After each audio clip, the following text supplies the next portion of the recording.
Hola, bueno, evidentemente tuvimos un problema de conectividad porque se cortó el vivo, así que acá estoy nuevamente. Lamento este tipo de inconvenientes, bueno, son propios de este entorno digital que hoy predomina. Así que, bueno, gracias por la paciencia, por volver a sumarse y vuelvo a esperar que se sume Victoria. Mientras tanto, les voy a ir compartiendo algunas líneas del currículum de Victoria Pedrota. Ella es arqueóloga, es doctora en ciencias naturales por la Universidad Nacional de La Plata, donde es docente de las cátedras Orientaciones en Teoría Antropológica y Arqueología Histórica. Esta fue la primer cátedra universitaria del país en este tema. Victoria es investigadora independiente del CONICET, con lugar de trabajo en la Fundación Azara de la Universidad Maimónides. Se especializa en arqueología histórica y estudia diversos temas vinculados con las sociedades indígenas y la relación con la formación del Estado-Nación argentino hasta fines del siglo XIX. También trabaja relaciones interétnicas, los cambios tecnológicos, económicos y sociales, los circuitos de movilidad e interacción, la territorialidad y el patrimonio arqueológico bonaerense. Así que ahí les presenté someramente el currículum de esta arqueóloga que va a estar conversando con nosotros y ahora sí la vamos a sumar a Victoria a este encuentro. A ver si esta vez nos va mejor con la conectividad. Hola. Ahí está. Hola. Ahí estás otra vez. Esperemos que no suceda nada extraño. Esperemos que no. Sacó un cartel que había en vivo. Así que Sí, a mí también me pasó lo mismo, así que por suerte la gente se empezó a sumar otra vez, nos tuvieron paciencia. buenísimo. Así que bueno, bienvenida Victoria. No sé si lo lograste, llegaste a escuchar, recién acabo de presentar tu currículum, tu trayectoria. Me quedó por mencionar que con Victoria ya hemos trabajado juntos en un proyecto en el Museo Roca, que fue el audiovisual La Trama de la Frontera, que realizamos y presentamos el año pasado a propósito de estas cuestiones precisamente, y tanto ella como Sol fueron las investigadoras que realizaron todo el trabajo de investigación y de guión con el equipo del museo, así que ya ha estado con nosotros, ya estamos como en un vínculo de trabajo anterior y muy agradecidos desde el museo. Bueno, y entonces, si te parece, empezamos con la entrevista. ¿Dale? Dale, para arrancar quisiera agradecerte a vos, al equipo del museo y bueno, para mí participar en este ciclo de entrevistas. Bueno, gracias. No sé si se escucha bien, ¿no? Me parece que se escucha un poquito cortado. Esperemos que vaya mejorando. Bueno, la primera pregunta, Victoria, tiene que ver con cómo se trabaja en la investigación desde la disciplina arqueológica y puntualmente desde la arqueología histórica, ¿no es cierto? Que es como el enfoque, el lugar desde donde vos trabajás como investigadora. ¿Con qué metodologías, con qué fuentes, con qué abordajes se plantean estas investigaciones? Bueno, la arqueología histórica es, dentro de todo, es una especialidad muy joven, tiene 30 años de desarrollo así sistemático y profesional en el país. Y uno de los temas que al comienzo empezó a desarrollarse en la histórica es justamente toda la cuestión de frontera. Comienza a desarrollarse fuertemente en Fortines, en fuertes y fortines de diferentes momentos del siglo XIX, de todo, y en la frontera bonaerense, también en la frontera ranquelina, la frontera de La Pampa, Parto. A esto después se sumó trabajo asentamientos indígenas, algunas reducciones, muchas, trabajos también en asentamientos comerciales, negocios, y también instalaciones productivas rurales. Eh, Eso, digamos, al tipo de sitios ahí, que es diverso.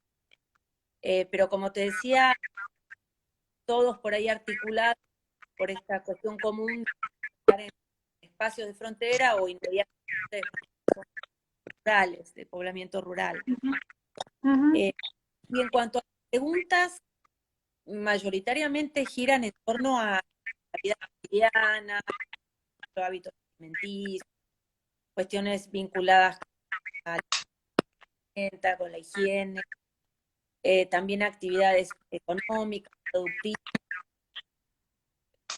intercambio y comercio, en el caso de la frontera, que ese es como un eje también bastante fuerte, la acción, también análisis que tiene que ver con el uso del espacio en digital, sea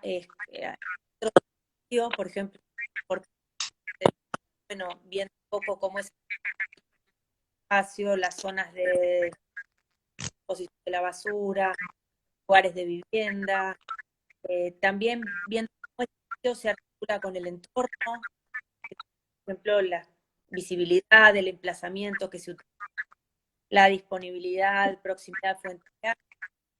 Y a una escala mayor, poder ver ese fortalecimiento en lo que sería la línea, tratando de indagar esa lógica de apropiación del territorio.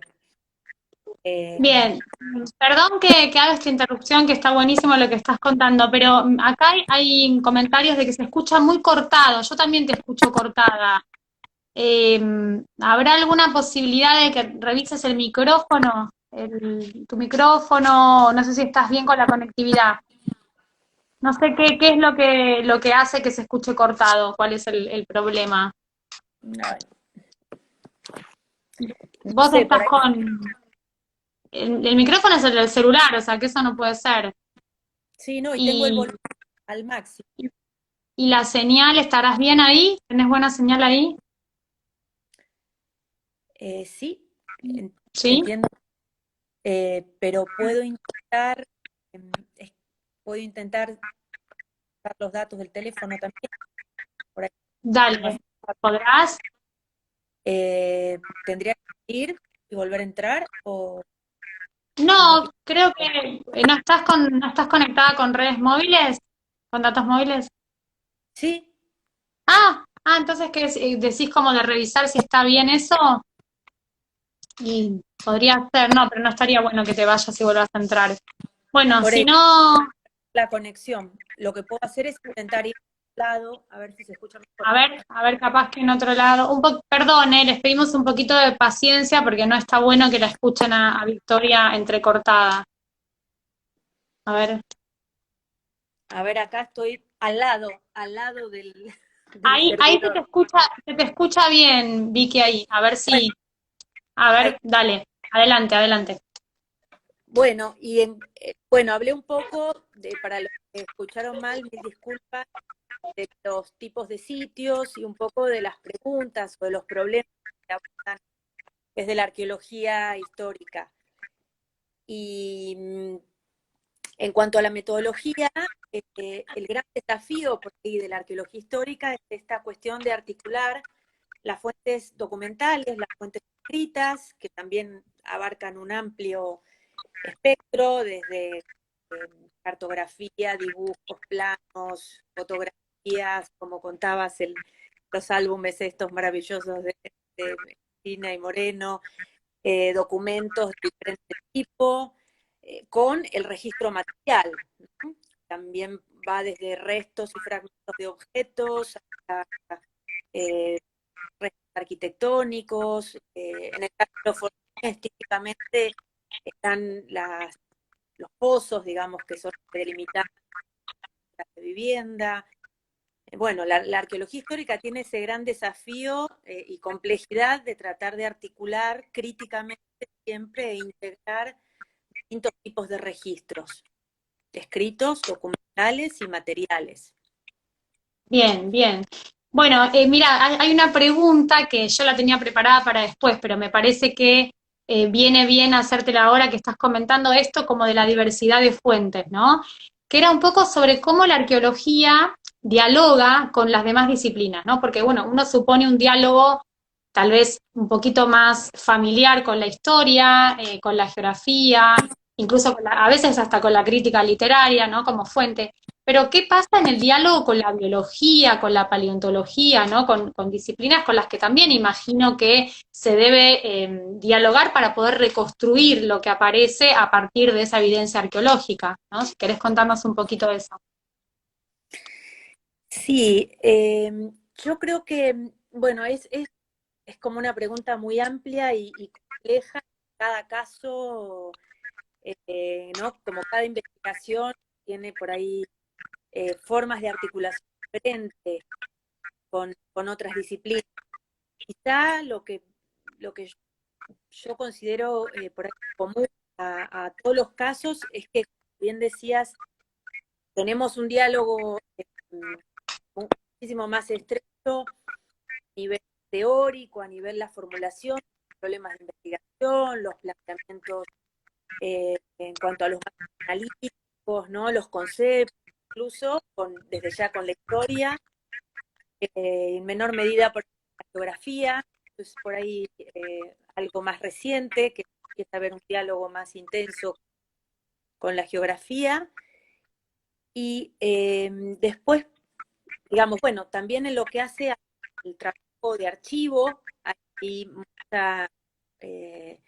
mucho apoyo de la antropología, de la historia, por supuesto, en cuanto a crítica de fuentes, digamos, ¿no? Y la metodología de trabajo en archivos.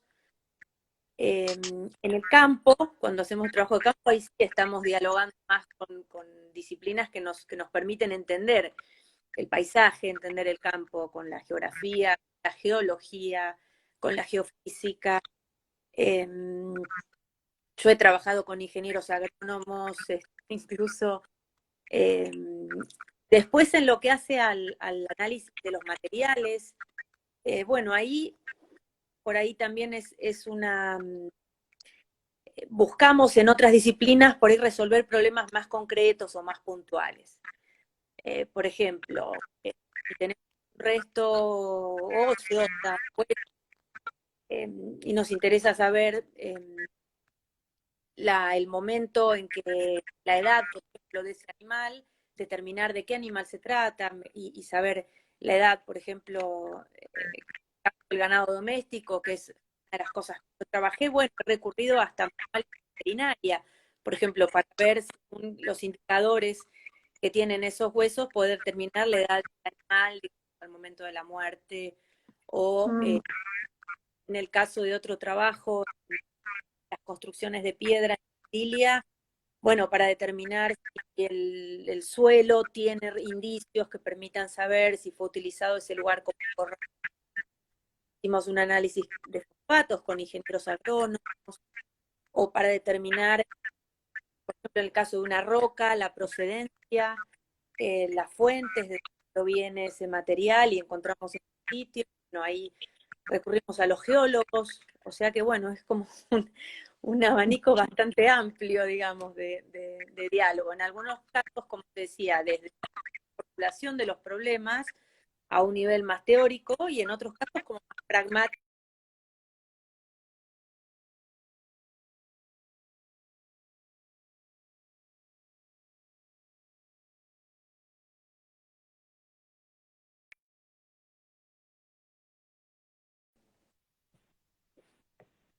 Hola. Sí, ahí estoy.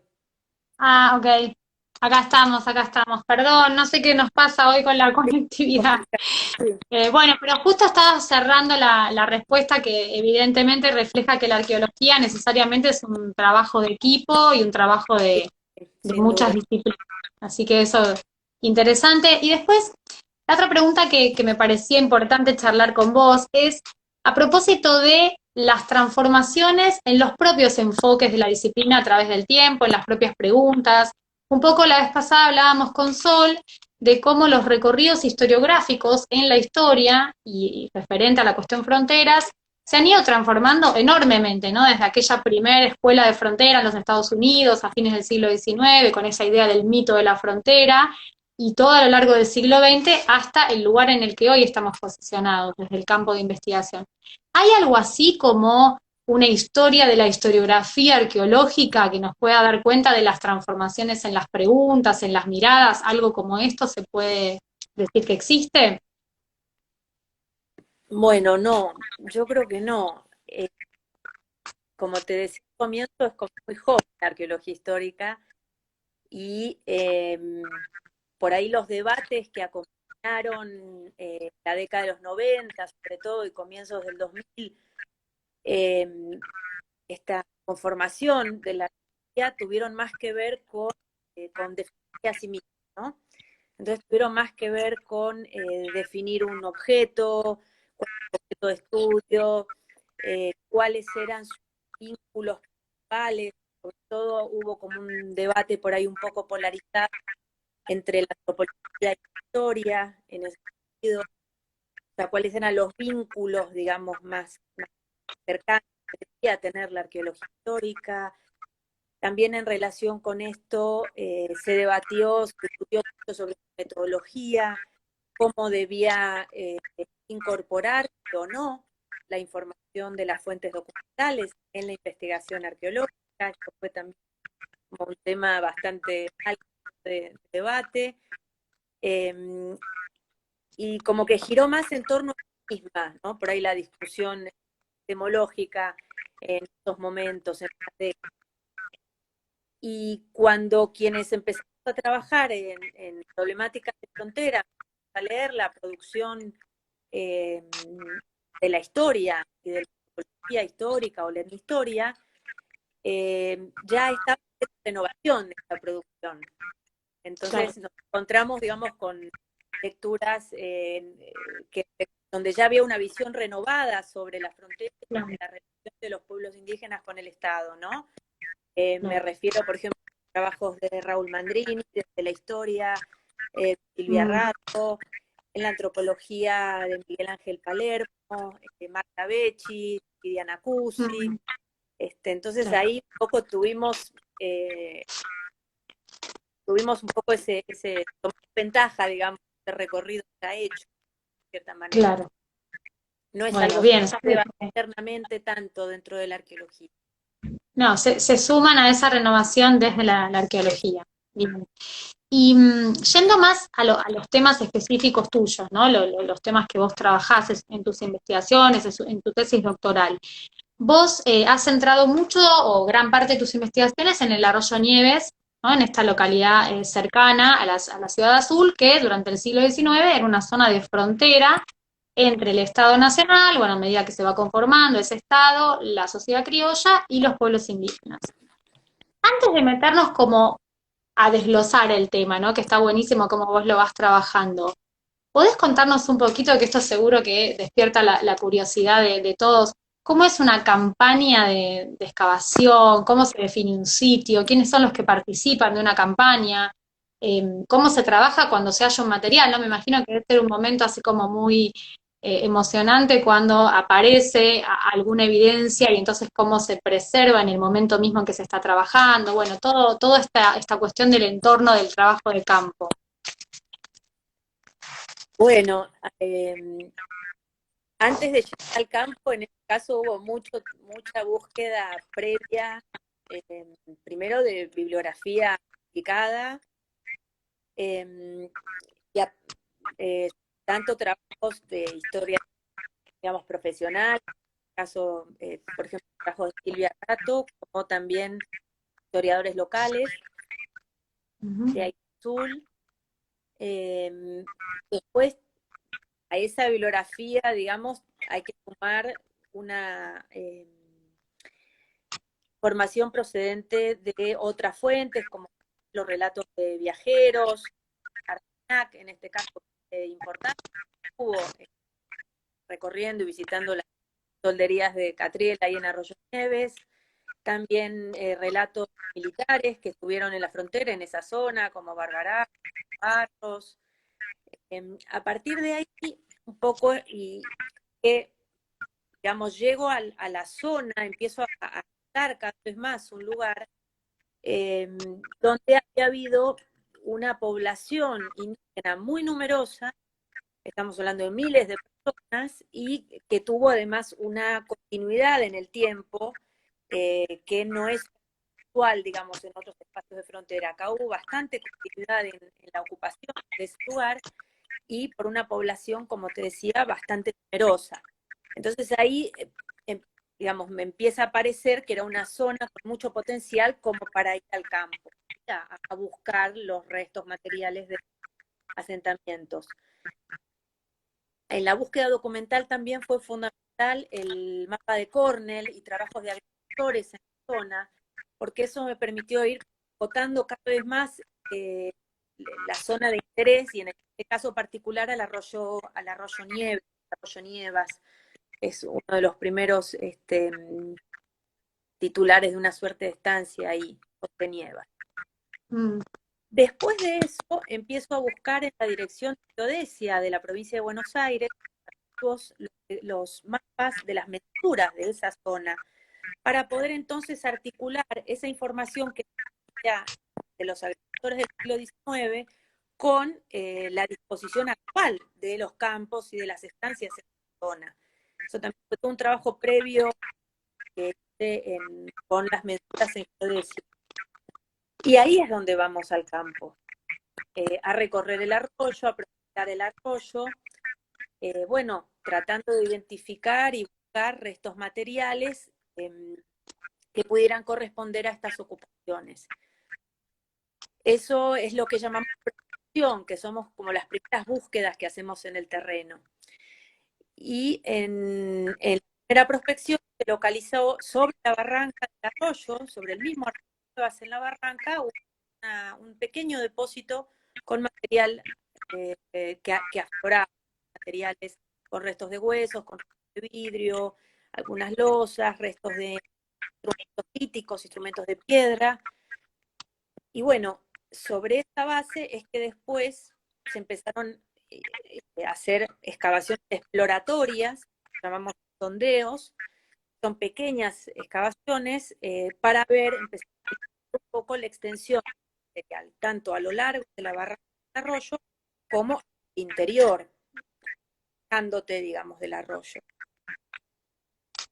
Eso llevó unas cuantas campañas, ahí descartamos otros sectores del arroyo, nos concentramos en ese lugar que es donde exploraba esa línea de depósito de materiales que se veía en la barranca, y se hicieron 2 campañas de excavación grandes, pero antes de esas creo que se hicieron 2 campañas, como decía, de sondeos para delimitar, digamos, la extensión relativa del sitio. Después, en función de eso, es que se hicieron las 2 campañas de excavación. Bueno, depende de ahí, en este caso participaron estudiantes de la Universidad del Centro, de la Barría, de La Plata y de la UBA. En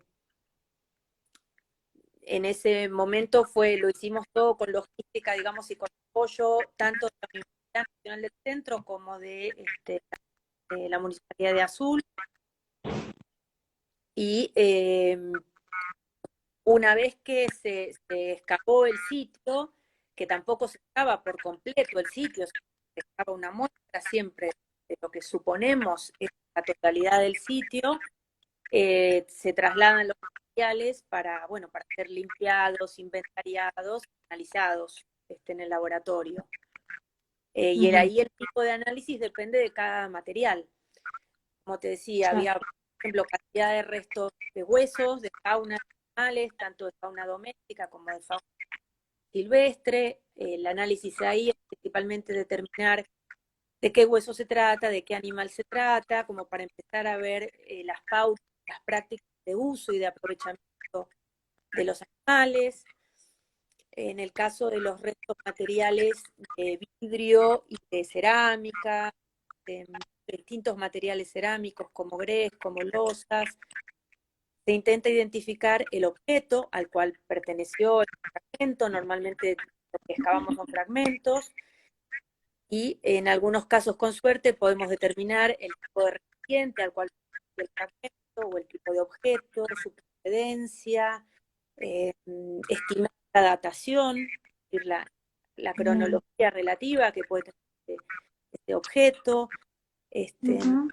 Bueno, depende mucho también del tipo de material, digamos, que sea, el tipo de análisis que se hace, y de las preguntas también que tenemos de investigación. Bien. Bueno, conversamos con Victoria Pedrota para quienes se van sumando y acuérdense de ir registrando sus preguntas, sus inquietudes, así dentro de un ratito vamos a abrir el espacio también para que puedan dialogar con ella.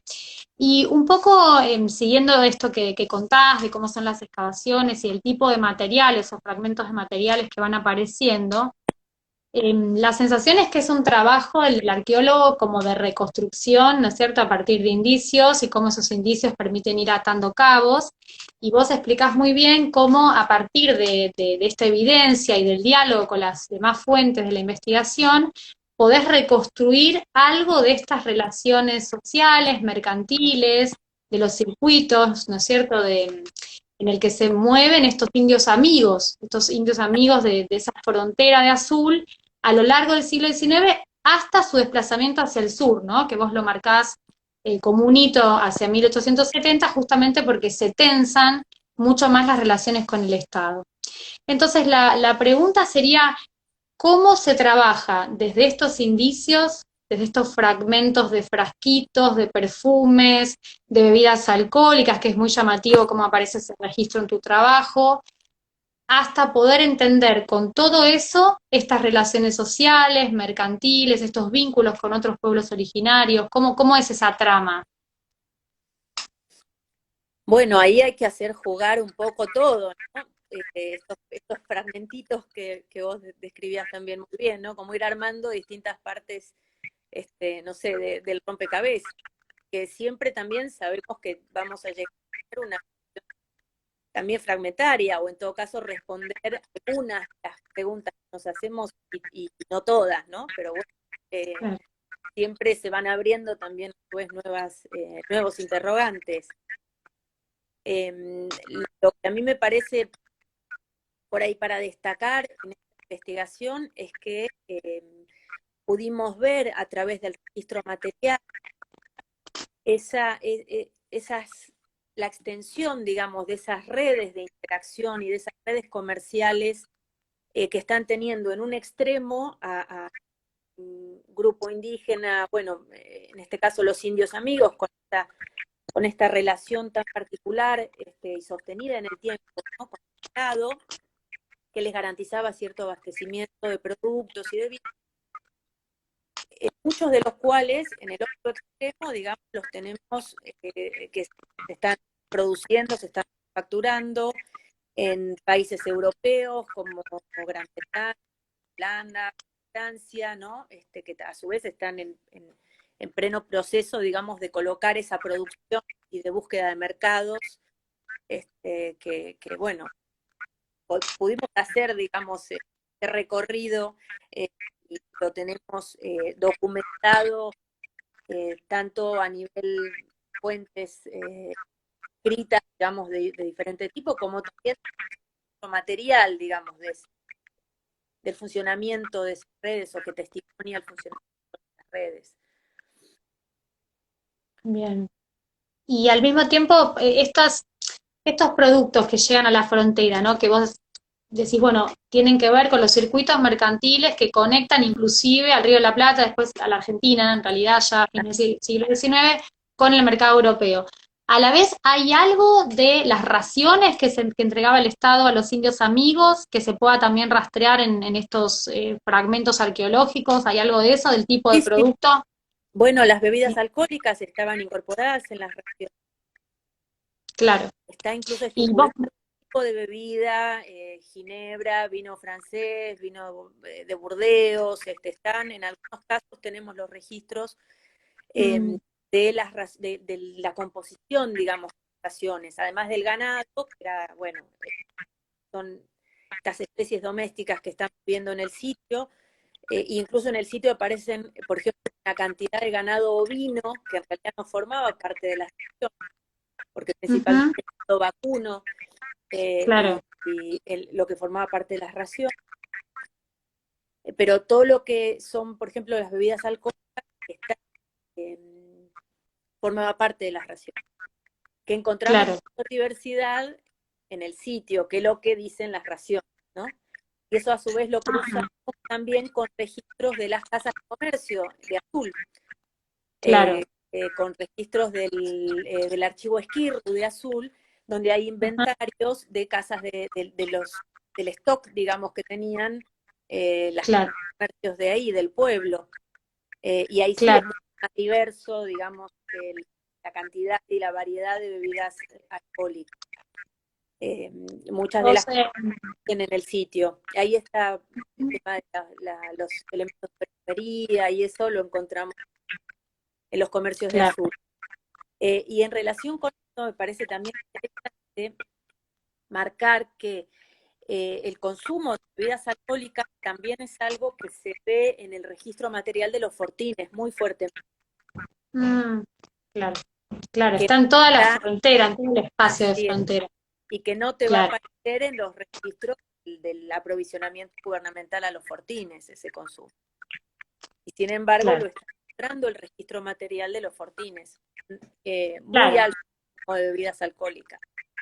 Sí, inclusive vos, Victoria, mencionás toda la cuestión de la desestructuración social, ¿no es cierto?, que produce en estas tribus de indios amigos el tema del consumo del alcohol, ¿no? Eso, bueno, supongo que no es tanto el terreno de la arqueología, pero lo mencionás como un problema justamente por la inmensa evidencia del consumo de alcohol. ¿Cómo, Sí. cómo se puede pensar ese tema en relación a estos grupos, en relación al cambio cultural, ¿no? Que tal vez implica el empezar a consumir masivamente bebidas alcohólicas?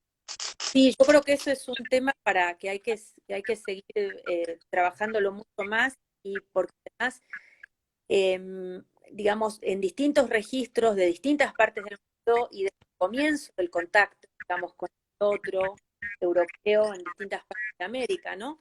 En algunos casos españoles o portugueses o ingleses, franceses, está el tema del alcohol, ¿no? Como uno de los Claro, elementos que se intercambia rápidamente, que se incorpora en los hábitos de consumo de las poblaciones originarias, y me parece que es un tema que hay que trabajarlo mucho, mucho más.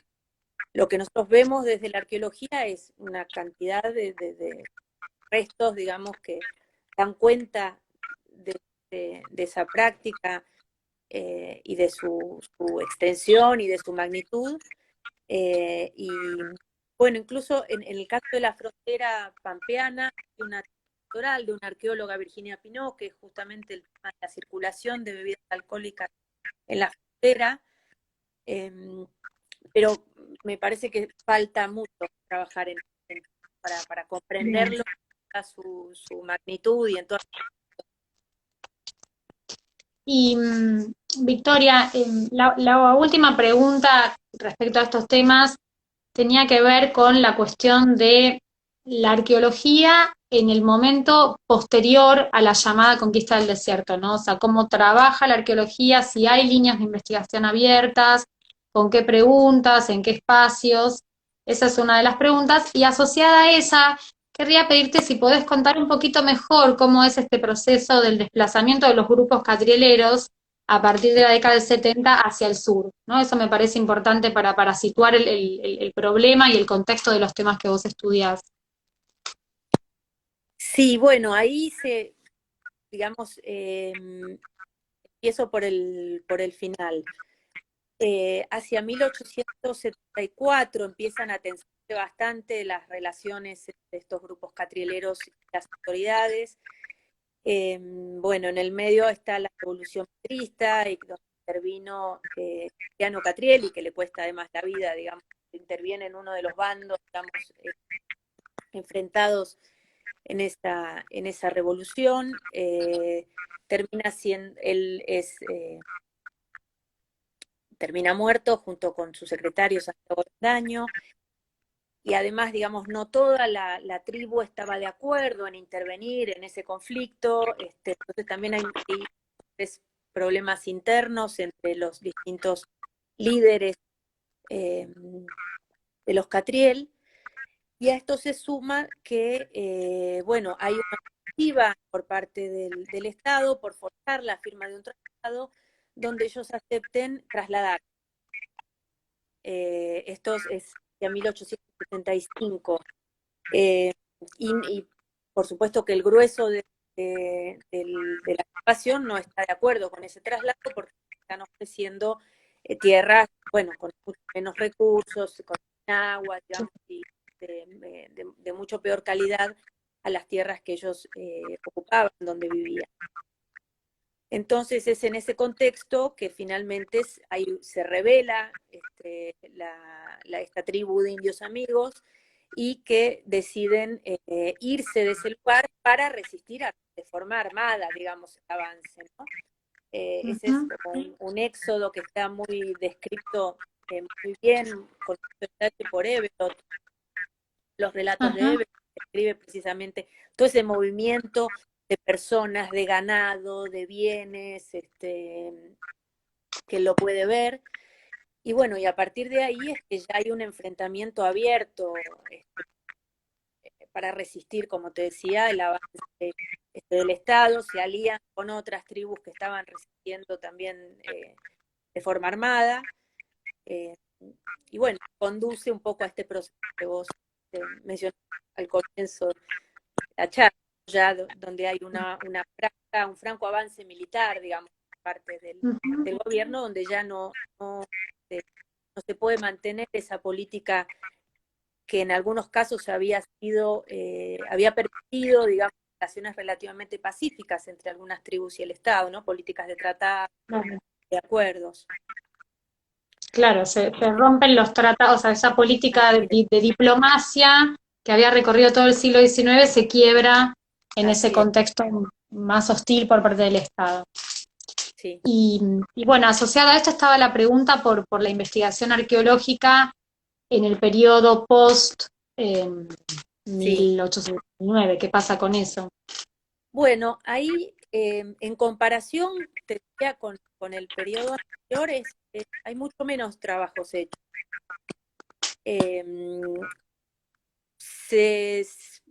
Me parece que por ahí lo más importante son trabajos o se suman, se agregan por ahí trabajos sobre temas que antes no se habían desarrollado, como por ejemplo colonias de inmigrantes. Hay algunos trabajos en Patagonia sobre colonias inglesas. Hay trabajos también que se están empezando sobre instalaciones mineras en Mendoza, Luis. También por ahí explotaciones de calera, en el caso de provincia de Buenos Aires, en Olavarría, una rama que por ahí se está delimitando también dentro de la arqueología como arqueología industrial, que tiene que ver con estos asentamientos productivos, digamos, del tipo industriales, bueno, mineros o caleras o de tipo. Algunos trabajos frigoríficos también hay en provincia de Buenos Aires. Y algunos trabajos también en relación con colonias, por ahí más destinados a entender las fundaciones de pueblos chicos, a escala pequeña, en ámbitos rurales. Eso es por ahí la arqueología, digamos, que se ha hecho en esos espacios que en algún momento funcionaron como zonas de frontera, pues sobre los cuales, espacios que después incorporó, digamos, el Estado. Bien, con lo cual o sea, son espacios que están en investigación, pero digamos que hay mucha más investigación de periodos previos, ¿no? En lo que es el trabajo arqueológico. Bien. Bueno, no sé si tenemos algunas preguntas, aprovechemos estos minutos finales, nos quedan 15 minutos. Si alguien quiere preguntar o fue tomando nota de alguna inquietud, acá Victoria va a recoger sus preguntas, así que aprovechemos que estamos conversando con ella. ¿Hay alguien por ahí? Bueno, si no, seguimos charlando. Acá voy a mirar en el chat porque tengo algunas preguntas por acá. Acá. Bueno, te hago yo las dos primeras que recibí, Victoria. Una dice, ¿qué quiere decir que las fronteras fueron espacios multiculturales? Te hago las dos preguntas juntas, ¿te parece? Bueno, ¿Qué quiere decir que las fronteras fueron espacios multiculturales y cómo se resignifica el trabajo del arqueólogo en tiempos de pandemia? Preguntas muy diversas. sí, bueno, espacios multiculturales, porque por ejemplo, ahí en esta zona de Arroyo Nievas tenemos, estamos trabajando con registros que tienen que ver, por un lado, con, bueno, ya con los indígenas, que no eran étnicamente homogéneos, o sea que ya tenemos una variedad, digamos, dentro de las tribus, tenemos grupos procedentes de Patagonia, de la cordillera, del actual territorio de Chile, de la zona argentina, más digamos, los locales, mucha interacción y con movilidad y con una situación muy dinámica, como digo, étnicamente heterogénea.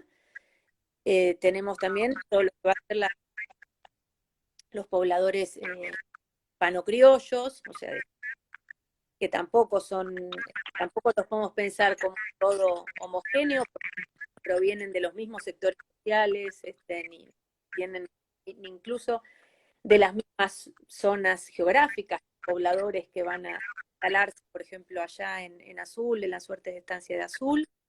Tenemos también migración interna y también extranjeros, digamos, que antes de la inmigración masiva hay pobladores extranjeros en esta zona. En Azul es una zona, por ejemplo, donde muchos de los estudiantes son de origen bearnés, franceses, españoles, también en Olavarría. Y por si fuera poco, ni bien se produce este éxodo que decíamos en 1875 de estas tribus de indios amigos, 2 años después ya empieza un proceso de instalación de alemanes del Volga, que van a fundar la aldea Olavarría con 3 colonias sobre esas mismas tierras, ¿no? Entonces, bueno, hay como una superposición de población que de ninguna manera la podemos pensar como culturalmente, ¿no? Por eso lo es un espacio multicultural. Claro. Sí, muy, muy clara tu respuesta. Bueno, remite un poco a esta idea de que la frontera no es un muro entre culturas, esto que hablábamos con Sol, sino que al contrario es un espacio de diversidad socioétnica y lingüística, ¿no? Imagino que ese también es otro tema Sí. interesante para conversar. Y estaba la otra pregunta que Ah, era sobre el tema sí, del cómo se resignifica, bueno, campañas no se pueden hacer, trabajo de campo respuesta. tampoco. No se pueden hacer campañas, no podemos ir al archivo, no podemos ir al laboratorio a estudiar los materiales. Así que bueno, hay que trabajar más sobre las cosas que uno siempre tiene pendientes para escribir. Eso, Ujú. bueno, llega un poco a ponerse al día con escritura, y se pueden seguir haciendo trabajos en colaboración, que eso también lo hacemos bastante los arqueólogos, hay que interactuar profesionales de otras disciplinas, así que eso es un momento para ponerse al día con la escritura. Este, y bueno, y también hacer estas cosas que nunca nos queda tiempo también, ¿no? Un poco de hacer más espacio a actividades de difusión y divulgación de lo que hacemos. Bueno, eso está buenísimo, la divulgación científica y aprovechar estas herramientas nuevas que en realidad no son nuevas, pero las estamos recién recuperando o empezando a conocer a propósito del contexto de la pandemia. Y bueno, son herramientas que seguramente van a quedar, ¿no? No las vamos a seguir utilizando aún cuando volvamos a la normalidad. Y acá tengo un par más de preguntas y bueno, ya vamos cerrando, te hago uno o dos porque estamos sobre la hora. Eh, una pregunta dice si se sabe si las tierras que se ofrecían a Catriel, al grupo de los catrieleros, eran de menor calidad que las que ocupaban, ¿no es cierto?, en Bueno, Azul. Y la última es cómo se observan los procesos de cambio mediante la evidencia material en asentamientos de corta, mediana duración. Tenés 5 minutos para responder las dos preguntas. Bueno, la de las tierras, bueno, a ver, estamos hablando, difícilmente haya tierras más ricas en el país que las tierras de Azul o la Parría, que es el corazón de la húmeda, digamos. Este, Claro. y las tierras donde querían hacer ir, estamos hablando, estaban en el norte de la Patagonia, en una zona prácticamente mucho más, mucho más árida. Y la otra era sobre, repetime. La otra es si se observan cambios, procesos de cambio mediante la evidencia material en asentamientos de corta y mediana duración.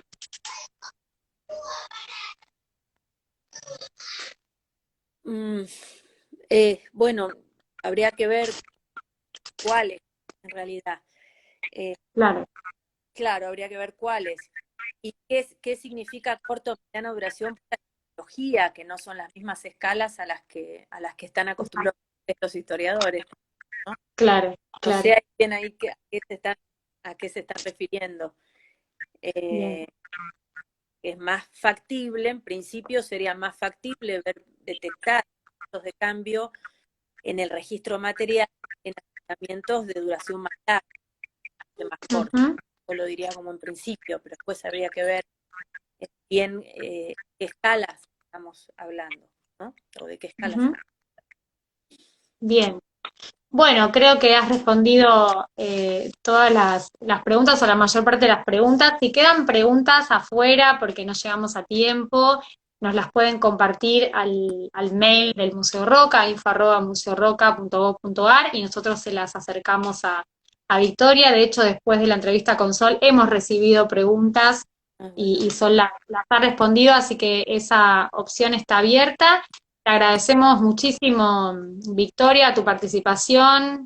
Nos contaste muchas cosas interesantes de cómo se trabaja en arqueología. Creo que ha sido muy, muy buena tu charla justamente en esta línea, ¿no? De pensar lo interdisciplinar, de pensar cómo trabaja cada disciplina en un problema tan complejo, ¿no? Como la cuestión de frontera y en procesos que justamente son de largo plazo, ¿no? Para abordar la investigación. Así que te agradecemos nuevamente y nos reencontramos en 15 días, en 2 miércoles, para continuar con las entrevistas. No me acuerdo si en 2 miércoles va a estar Ailén Enrique, que es una investigadora antropóloga, o Carla Lois, que es geógrafa. No me acuerdo exactamente ahora cuál de las dos, pero vamos a seguir publicando en nuestras redes la continuidad del ciclo. Así que muchas gracias a todos y todas por acompañarnos. Perdón por los problemas Sí, de conectividad, disculpas, pero bueno, eso iba a fueron decir. solo al comienzo, después fluyó, fluyó. Bueno, me alegro, sí, Y porque la prueba había salido bien, así que bueno, también disculpas por los inconvenientes al comienzo, y bueno, y espero que se haya podido escuchar bien y que se haya, bueno, se haya entendido. Y gracias de muy nuevo por bien, la invitación. ¿Mm? más que bien. Bueno, gracias. Hasta la próxima será entonces y gracias a todos los que nos han acompañado. Chao, chao. Bueno, chao, cuídate. Chao, gracias.